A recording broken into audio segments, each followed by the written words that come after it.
I mean, I've been on a few sets where like the AD does the work, and you go, who's the director? And he's, oh, it's that weird guy standing over there with the moustache, or the. You're like, really? I thought he was a vagrant. Like, they don't. A director on set can get away with doing very little, but not me. I like to do everything. I like to have a hand in everything. The director has many different roles. It's a very hard question to answer because there's a different role for pre-production, there's a different role for production, and there's certainly a different role for post. In pre-production, a director answers questions. That's what they do.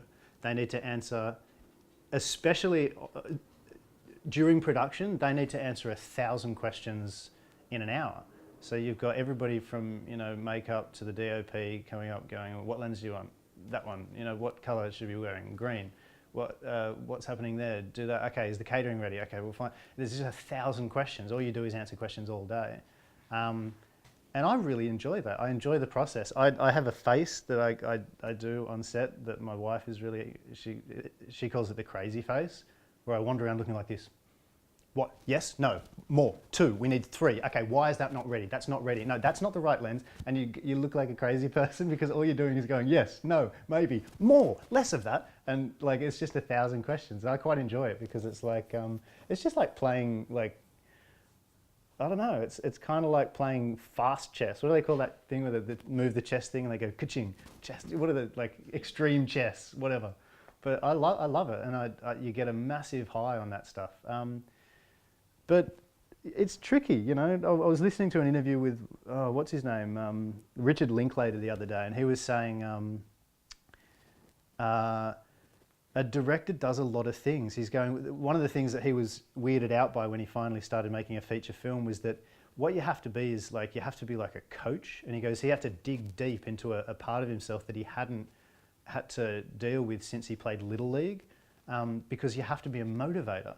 You have to get people together and go, okay, it's fantastic. It's all falling apart and you're crying, it's fine, but it's gonna be great. It's gonna be great, isn't it, guys? You have to be that motivated guy because everybody looks to you to see the tone of the set. So when I get on set, you got to be the brother, the sister, the mother, the daddy, the confidant, and sometimes you have to be the kiss ass. Especially when you're dealing with actors.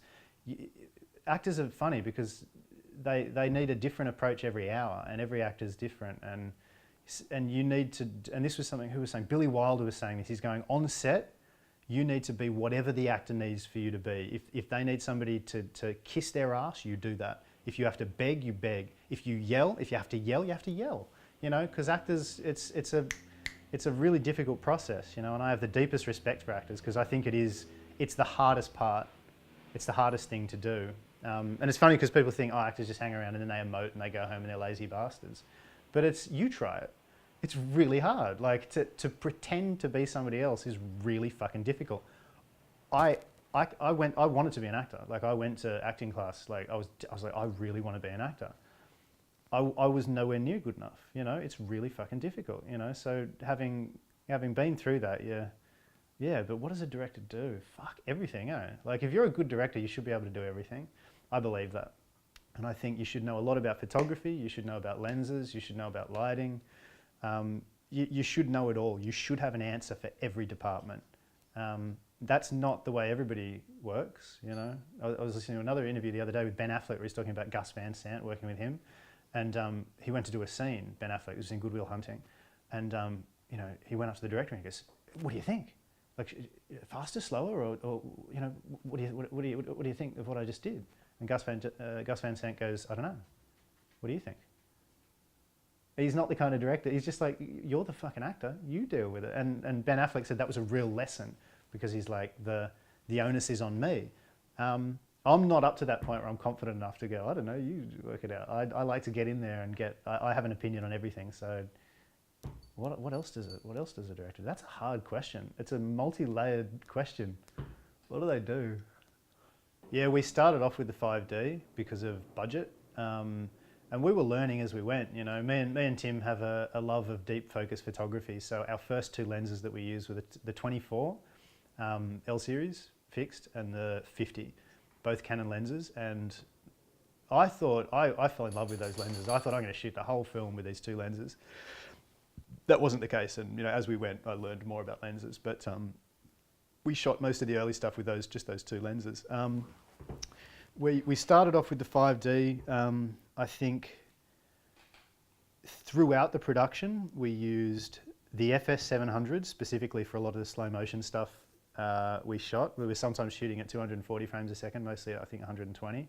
I like the FS700 just for the slow motion effect. We used the Canon C300, which I think is a fantastic camera. Tim loves that, very user-friendly. We used the C100, which is basically the same thing, just an earlier model. We used the Red Epic, which I don't know a lot about, but I love the look of the Red Epic. I think the Red, in terms of the cameras that we used anyway, looks most like film. There's a film look to it, which is really interesting, and the 4K is great because you've got a lot more latitude in post when you're doing the grading or the pre-grading. But our biggest problem is, because we use so many different cameras, our look is very disparate. Like when you're shooting a scene we did a lot of multiple camera coverage just because of time. Our schedules, by the way, fucking mental. We had a 6-day shoot in this military holding cell sequence. We shot 2 weekends in a row, Friday, Saturday, Sunday, twice. We had a 600 shot storyboard that I did personally. I think that was the last time I storyboarded because I got so, it was horrible. Doing 600 storyboards is very difficult, because I can draw, so that's part of what I do. But like, if you think about that, that's 600, that's 100 shots a day. That's 100 setups a day. And we got through it, but that's mental. It's just crazy, the amount of hours we worked. I'm lucky there weren't more nervous breakdowns, and there were nervous breakdowns. We had a bunch, probably I won't go into all of them because it's embarrassing for the people. But yeah, people lost it, and when you're not paying people, there's 2 things you've got to get right. You've got to be nice, and you've got to have good catering. We often didn't have good catering, okay? I was always nice, except when I wasn't. And sometimes when you're not nice, you just lose crew, man. When you're doing 100 setups a day, like people lose their minds. The scheduling was very difficult. My brother and I did the scheduling, which is really hard to schedule for that kind of thing. People would get the schedules, and I had a few just terse emails going, we finish at 3 in the morning, you know what I mean? I work on Monday, and you're just like, that's what we're doing, that's what we're doing. And it's difficult because my brother and I work very hard, it's our baby, and I'm obsessed. And it's hard because you expect people to work as hard as you, because I assume anybody who's going into the film industry is obsessed, and if you're not, you should fuck off. And so when people commit to something, you want that level of commitment that you have, but nobody has that. Like, I'm insane. Like, I'm certifiably obsessive compulsive, I think, when it comes to film. I can't expect people to be that obsessive compulsive, but you sort of do, So the schedules are mental, and the working conditions were difficult, especially when we're shooting up in the mountains. We did a whole extended sequence at the end of the film. We did 2 weekends in Oberon in winter, and I don't know if you've been to Oberon in winter, but it was cold. Like, there's frost in this forest. We were shooting a forest, pine forest, and there's frost everywhere. And like, there are a few times where even my lead actor didn't want to get out of the car. I'd be knocking on the frosted windows, and he's looking at me going, like, I'm winding the window down, and he's going, we're not shooting today, right? It's snowing. And I'm like, we are shooting today. So I'd have to coax him out of the car, and one of our lead actresses, Bianca Brady, had a costume that's pretty sexy, but not ideal for like semi below 0 temperatures in a pine forest in Oberon. So she just gets to set and just look at me and go, really? And I'm like, yeah, sorry, you got to take that jacket off. And so she's freezing her tits off, literally. And but she was the toughest nut on set. I think she was amazing, and I think she's showed more stoicism and bravery than I've ever seen in an actor before, just for those very scenes. But the funny thing about those scenes is we'd been shooting for 3.5 years, and so the crew was pretty tight. We were all friends, and it was a pleasure to go to set every day. I can't say that about a lot of the other shoots, but just those last 3 weeks, the crew came together in a way that was just beautiful. And that was the first time I felt like a director. I got a crew, the scenes are playing beautifully. I got into a rhythm with setups that was really interesting. We had no storyboards, we were just going off shot lists, and I really just felt like I knew what the fuck I was doing. Like, and it only took 3.5 years of you know, pretty much constant shooting. In terms of working with Timmy, my DOP, we've been working together for years. He actually worked with me, I think, for a bit over a year at Aussie Bum. So in regards to the way that I work in that company, Tim and I worked like that, which was great because that's exactly how we kind of worked, you know, when we got to the point of making our first feature.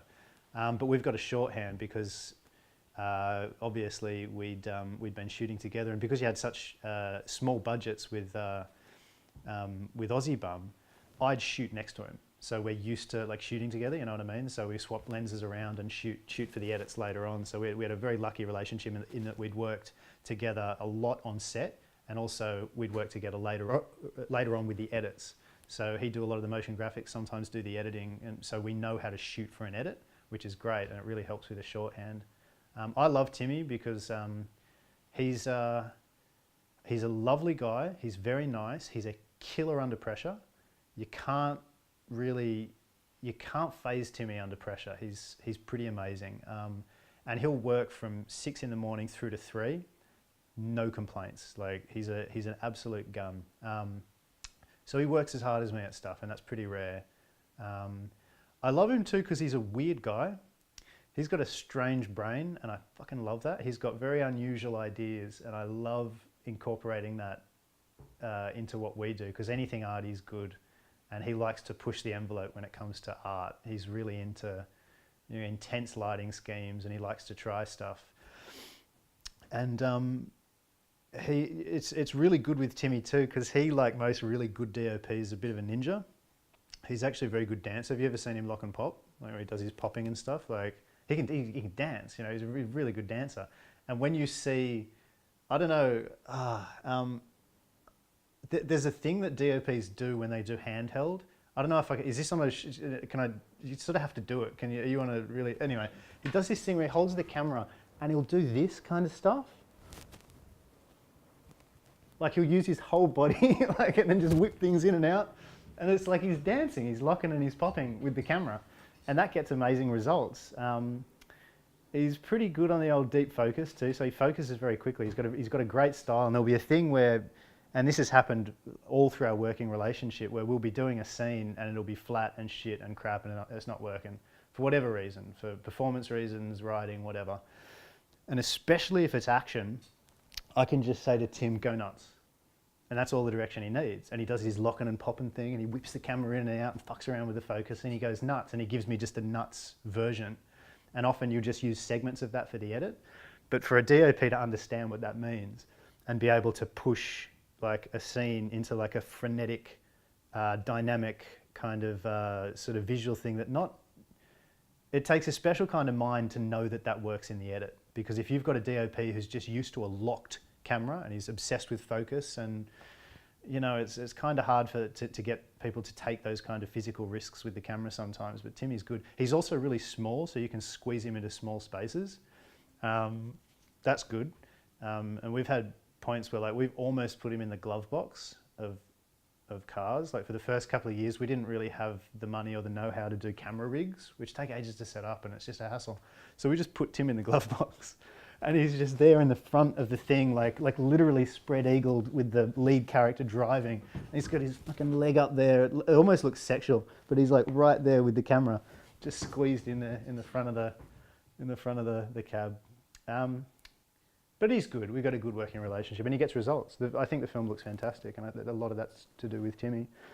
Well, he's the DOP, so it's everything to do with Timmy, you know. There's part of me that says, nah, like use whatever cameras, but I look at my early stuff, you know, when I shot it with like just the early shitty Sony cameras, and it just looks horrible. I'm pretty obsessed with a good image. Get yourself a good camera if you can. And you could sort of say, nah, you just get a 5D, it doesn't matter. But again, you know, I've made this film and I'm looking at the stuff that we shot with the 5D and I'm just like, oh, well, that red footage looks really good, doesn't it? Yeah, I think equipment's important, but it's not the thing. equipment isn't the thing. It just isn't. It's concept and it's approach and it's, you know, do you have a style? That's the thing. But having said that, I would love to work with an Alexa, you know. I mean, to get the latest shit is great, it's fantastic, but don't wait for the latest shit. The important thing, like I said, is content, you know. So yeah, it's good and bad. Again, it's one of those questions that's, you know, it's not really easily answerable. Some of my favourite films are crappy films shot on really bad 16mm cameras with, you know, second-hand film purchased with film that has probably been sitting in somebody's garage for a year. It looks horrible, but it's amazing. You know, you look at Bad Taste, it's one of the most horrible looking films in the history of cinema, but it's fantastic. Like, the mind behind that film is amazing. So, you know, I don't think equipment really matters if you have a really good concept and, you know, a real cinema brain behind you, you're fine. We've got to release the film. We're hoping to get it into Toronto at the Midnight Madness section. They like Australian content over there in Canada. It's like we won a couple of years ago, I think, with The Loved Ones. And like, if I'm just hoping there's just crappy genre films being released this year so that we can win, but who knows. There seems to be a lot of good micro-budget horror films coming out, so it's good in a way, but it's also like, oh no, we've got a lot of competition, but that's all right. So we're also, Venice would be good, you know, the Venice Film Festival has a Midnight Madness section, so we're just hoping that we get a decent, the idea is go to a festival with a semi-finished film, because we've done all the effects, we'll have the score ready, we'll have the mix ready, hopefully the grade ready. The effects aren't perfect, they're okay, but for a film like this that's obviously held together by gaffer tape, I think particularly Midnight Madness audiences will be forgiving. And also, it's not meant to be Transformers, you know, we don't have Michael Bay special effects, so, you know, the effects are workable. So if a headshot doesn't necessarily look realistic, it doesn't really matter, because the whole look and feel of the film, from my perspective, is very much from a graphic novel kind of perspective. I was a massive comics fan for years. So any film that I do in the future, most of them will be very comics influenced. Wyrmwood is very, very comics influenced. You can tell, like, they're clearly costumed heroes fighting zombies, you know? It's a very comic book type film. So if the effects look a bit graphic novel-y, more the better, you know, because that's kind of the effect we're going for. So we hope to premiere and make a big splash at a festival enough to get either a studio or a couple of distributors really interested, and then I want a theatrical release. I'm not going to make a straight to DVD film. It's bullshit. Like, this film deserves a theatrical release in the same way that Evil Dead did, or Bad Taste did, or, you know, you name it. These low budget films, you know, and we've worked very, very hard to make sure it's an entertaining film, and there's audiences out there. I know that because we got a pretty active in a social media context. We got a fair few fans on Facebook, and we get constant emails looking for updates. The biggest question is, when the fuck is this film coming to cinemas? And we want to answer that, you know. We really do believe that it deserves a cinema release. This is not a straight to DVD or straight to online release platform that we're looking for, you know. You know, added to the fact that most of the actors are NIDA trained professionals. They're really good actors, some really good performances, and like, it's just, I don't feel it's right that there would be a straight to DVD release for this, so we're very much going for cinemas. Social media is hugely important, and again, it's one of the things, because Aussie Bum was an online company, they are hugely active in social media, so I got to see from a first-hand perspective, you know, sort of through the prism of this guy, Sean Ashby, who started the company, multi-millionaire, online company, all his stuff is driven by social media, multi-millionaire. He knows what he's talking about. So he knows that you got a product to sell, whether it's, you know, whether it's swimwear or a film, you got free advertising online. And if you build a fan base, that they're not just fans of the film. They're friends, literally. Like, on Facebook, they're friends. And if you remain very respectful and interactive, they become part of a family. And if they feel they're part of not just a brand or a concept, but they're part of a, you're selling like an idea, like a lifestyle. You're part of a group. And if you've got 8,000 people who feel they're part of the family, they're going to buy the DVD. That's like, it's just a fact. They're not just going to torrent, they're going to buy the DVD. And that's important. So social media is very important, and it's image driven. That's really what I learned from my time, you know, in the fashion industry. It's image driven, and if you're giving people images that they want, you know, you put up a popular image, you get 1,000, you reach 1,000 people in, you know, 10 minutes, under an hour, or a couple of days, depending on how popular you are.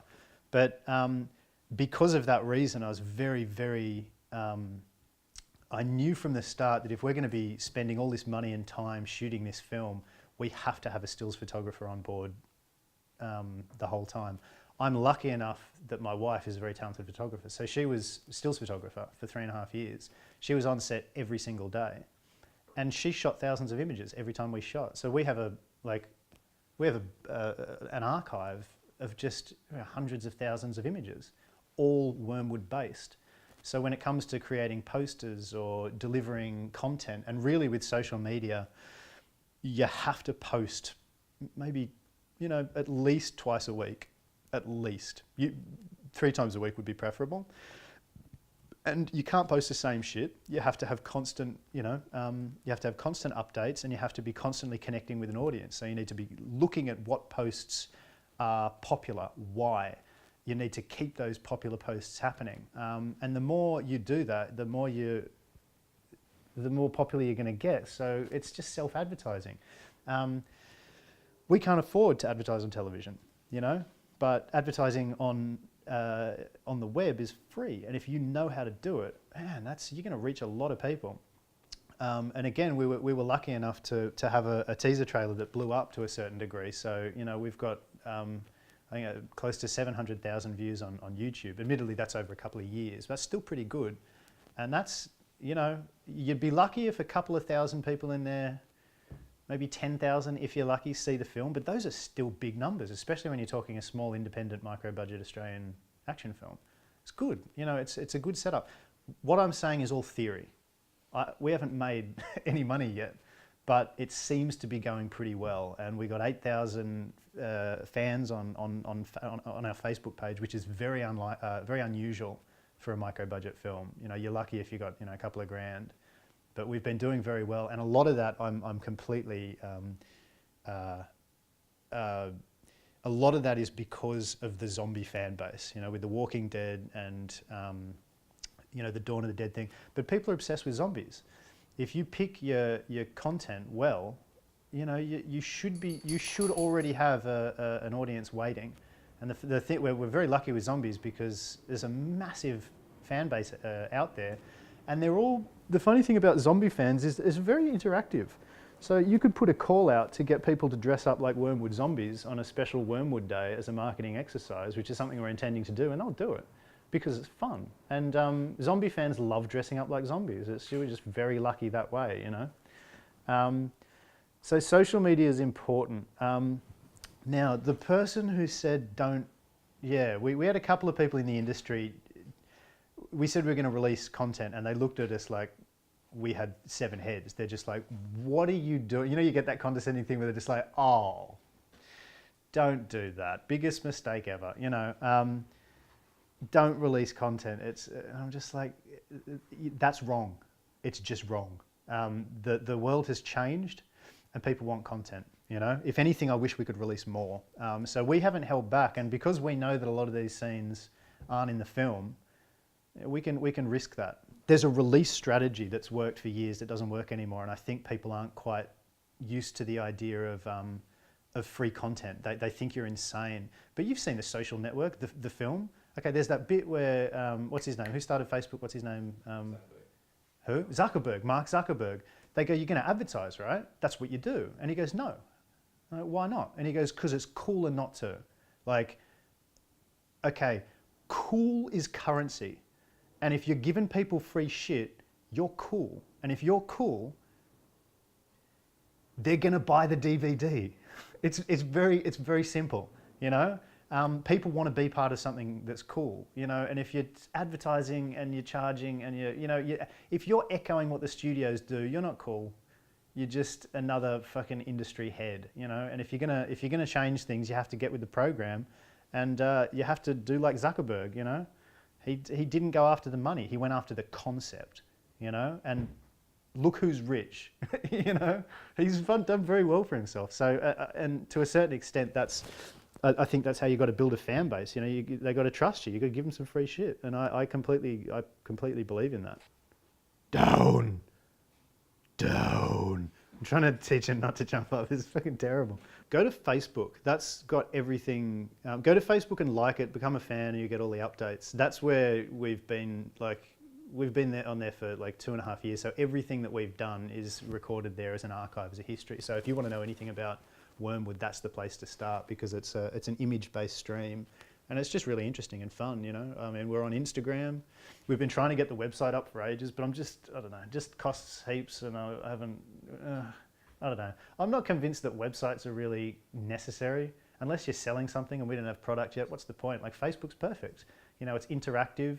Like, the fans can be a part of it. You know, we can engage, we can talk. There's a blog aspect to it, which is brilliant, and it's short form, and it's not, you know, the posts, it's not hoity-toity, it's not, I like Facebook. Come to Facebook. When I was about 18, I wrote to every single filmmaker in the country. I got the Bible book of names and addresses, and I wrote to every single filmmaker in the country. You know, Baz Luhrmann, Gregor Jordan at the time was big, Bruce Beresford, you know, you name it, George Miller. I wrote to every single one of them individually, and I individualized each letter, basically saying, I love you, I respect you, I've watched your films for years, can I please just come onto a set and learn something about filmmaking? I got one letter back from Peter Weir, and the letter said, when I was your age, I wrote a letter like yours to all the directors and producers in Australia. And he said, I got one letter back. And the letter said, if you want to make films, don't ask me, go make films. And he said years later, he was on the set of The Last Wave with Richard Chamberlain. He was directing a big crowd scene. And this old guy came up behind him and tapped him on the back. He turned around and he said, Mr. Weir, do you remember me? And he goes, no. It was that producer that he wrote to years ago. He goes, I remember your letter. Look at you now. And Peter Weir was like, yeah, well, look at me now. He said, look, don't ask me how to make films. Don't come on my set. Go and make films, and you will be a filmmaker. And that's the best tip I ever got. I never wrote to another director, and I never begged for another piece of information. That's all you need. Just make them, because you can make them now. You get a digital camera, get some mates, and make a film. You know, if you like zombie films, make a zombie film. If you like comedies, make a comedy. It'll probably be shit, but that's okay. You keep doing it. If you enjoy the process, you'll know pretty quick. And like, a lot of people find out that they make a film and they go, this is horrible. This process is horrible. I don't want to do this. But if you make one film and you like it, then you should be a filmmaker, you know? And you just keep doing it. And one day you'll find yourself on a set, and you'll look around and you'll be directing Richard Chamberlain or something, you know? And you'll be, hey, I did it, you know? There's not really a lot you can do. There's no real tips. Just do it. And never let anybody tell you you can't. And especially if you're talking to distributors, you know, money men, don't ever wait for the money. That's my biggest tip. You know, that was Peter Weir's tip, you know, just do it, that's fine. Like, it's like the Nike thing, that's good, it's a good tip. My tip, personally, don't wait for the money. You've got a job, you know, like, save up a couple of grand and make a film. Don't ever wait for $1 million, you know, just fucking do it. Like, look at the Saw guys, you know. They didn't wait. They went out, they shot, I think it was $10,000 scene. They shot the opening scene of Saw. Took it over to America. Somebody just gave them the money, you know. But if they'd waited, if they didn't shoot that scene, they may have sold the script, but they would never have given him that to direct as a first-time director. But because he showed he could do it, he self-started. They went, this guy's motivated. We're going to give him something, you know. So you just got to go out and do it yourself, I think. I want to make films full time, and I have a very keen understanding of the fact that like 0.0001% of people get to do that. But I think I've got what it takes. Otherwise, I wouldn't even be here, you know. I made this film so that I could make the next film. I'll make the next film so that I can make the film after that. So the next film is going to be a ghost film. We've already started doing the sort of treatment on that. Hopefully, if I play my cards right, I'm working towards a fantasy film. All I've ever wanted to do is make a film with guys running around with swords, slaying dragons and shit. I was a big fantasy, guy, way back. I love that stuff, and I really do believe that there's a couple of holes in the industry. All the great action films have already been made, all the great westerns have already been made, all the great comedies, all the great romances, all the great war films, all been made. Nobody's ever really done a fantasy film that, to me, like defines the genre. Lord of the Rings came pretty close. You got some interesting films like Flesh and Blood and stuff, that's kind of cool. But like, there's no sword and sorcery film where you look at it and go, like if David Fincher did a sword and sorcery film, that'd be it. But he doesn't give a fuck about that. He doesn't want to make that film. Nobody's made it. Peter Jackson's approached it, but like I want to see a sword and sorcery film that looks like a 70s cop movie. I want to make like a gritty, fucked up sword and sorcery film. Asia's done it. You've got these amazing sort of sorcery, hack and slash, martial arts, fantasy films. They've done it.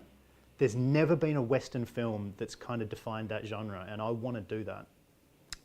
Not because of arrogance or anything. I just want to see it. I just want to see that film, and I haven't seen it yet. So that's what I'm working towards. So hopefully in the next 5 or 6 years, I'll be working on that film,